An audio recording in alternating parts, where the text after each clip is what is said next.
Getdi, Pərvizin apardı. Biri gedir ha. Ha, o çıktı, o çıktı. Bak yürü. Ana. Bak yürü.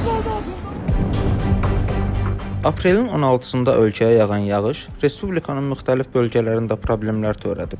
Yağıntıların yaratdığı sel nəticəsində 3 nəfər həyatını itirib.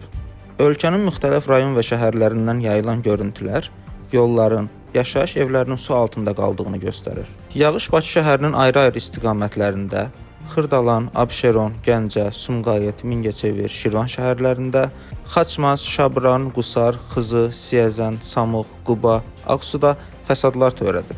Ağsunun Kalva kəndində güclü yağışın yaratdığı sel ekskavatora aşırıb.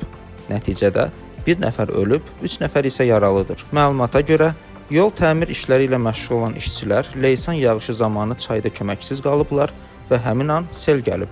Sahə rəisi 4 uşaq atası Pərviz Həyatullayev həlak olub. Bundan başqa, Şabrançay çayında 2 nəfərin batdığı da bildirilir.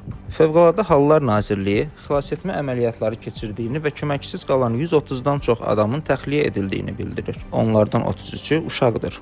Rəsmilər deyir ki, aprelin 16-sında yağan yağıntının miqdarı son 59 ilin rekord göstəricisidir. Milli Hidrometeorologiya Xidmətinin rəis müavini Gülnarə Abbasova yerli media deyib ki, 15 saat ərzində düşən yağıntının miqdarı 57 mm olub ki, bu da adətən ay ərzində düşən yağıntının miqdarından 2 dəfə 217% çoxdur. Müxtəlif millət vəkilləri də bu baş verənləri təbiətlə əlaqələndirirlər.